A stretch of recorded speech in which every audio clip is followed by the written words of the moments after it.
మీరు చికెన్ తింటున్నారా? అయితే కాస్త జాగ్రత్తగా ఉండండి. మీరు ఇష్టంగా తినే కోడి కూరతో మీ ఆరోగ్యం పాడవచ్చు.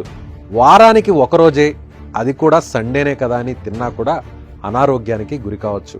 ముక్క లేనిదే ముద్ద దిగని వారంతా ఒక్కసారి ఈ వీడియో చూడండి. తర్వాత బాయిలర్ కోడిని ఎలా తినాలో తెలుసుకోండి. అసలు తినాలో వద్దో తినకూడదో కూడా నిర్ణయించుకోండి. చికెన్ అంటే ఎవరికి ఇష్టం ఉండదు? చాలా మందికి ఇష్టం. చిన్నపిల్లల నుంచి ముసలి వాళ్ళ వరకు ఎక్కువగా ఇష్టపడే నాన్ వెజ్ చికెన్. కొందరు వారానికి 2-3 సార్లు తింటే మరికొందరు డైలీ తమ కంచంలో పెట్టుకుని లాగిచ్చేస్తుంటారు. వేడిగా తింటూ ఆనందపడిపోతారు. ఇది టేస్టీ అండ్ ఎంబీగా ఉండే హెల్తీ ఫుడ్ అని అందరూ భావిస్తుంటారు. నిజమే, చికెన్ మంచి హెల్తీ ఫుడ్డే, ఎక్కువగా పోషకాలు ఉండే ఆహారమే. కానీ ఆరోగ్యవంతమైన కోడి మాంసంతోనే మాత్రమే మనకు లాభం. కానీ చాలా మందికి తెలియని విషయం ఏంటంటే బాయిలర్ కోడి మాంసంతో అనారోగ్య సమస్యలు వస్తున్నాయని, ఇష్టం వచ్చిన రీతిలో తింటే కొన్ని రోజుల్లో షెడ్డుకు వెళ్లాల్సిందేనని తెలుసుకోలేకపోతున్నారు. మీరు ఎలా చెబుతున్నారు? ఏంటి ఆ సమస్యలని మీకు డౌట్ రావచ్చు. ఈ విషయాన్ని నేనేమి సొంతంగా చెప్పడం లేదు. నేషనల్ ఇన్స్టిట్యూట్ ఆఫ్ న్యూట్రిషన్ శాస్త్రవేత్తలు చేసిన పరిశోధనలో వెల్లడైన విషయాన్ని మీ ముందుకు తీసుకొస్తున్నాను. అసలు వారు చేసిన పరిశోధనలు ఏంటి?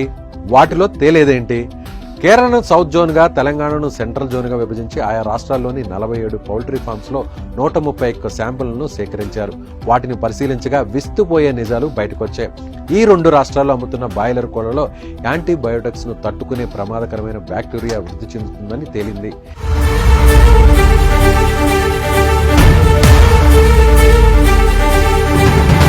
ఈ కోళ్ల రెట్టలో విరోచనాలకు కారణమయ్యే ఈకోలి, చర్మ వ్యాధులకు కారణమయ్యే స్టెఫిలోకాకస్ అరియస్ తో పాటుగా సుడోమోనాస్ ఎరుగినోసా, బ్యాక్టీరియోడ్స్ ఫ్రాజిల్స్ వంటి హానికరమైన బ్యాక్టీరియా ఆనవాళ్లను సైంటిస్టులు గుర్తించారు.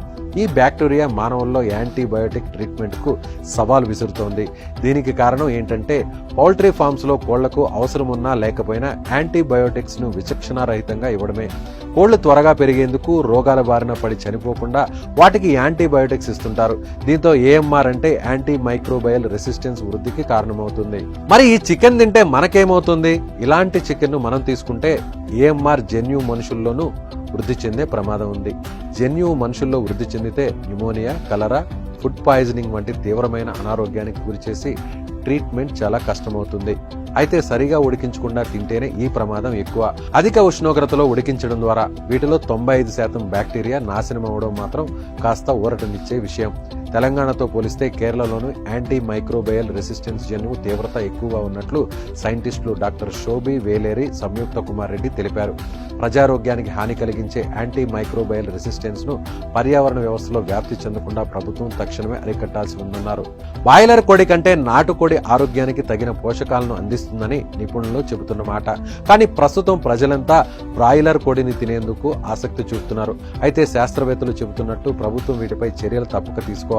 కోళ్ల పెరుగుదల, అనారోగ్యాలకు గురి కాకుండా ఉండడం కోసం వాడుతున్న ఇంజెక్షన్లపై దృష్టి సారించాలి. అప్పుడు ఈ సమస్యకు పరిష్కారం దొరుకుతుంది. లేకపోతే బాయిలర్ కోడితో అనారోగ్య సమస్యలకు గురి కావాల్సిందే. చికెన్ ప్రియులకు ఇది ఇబ్బందికరమైన వార్తనే, కానీ తినేటప్పుడు కాస్త ఆలోచించండి.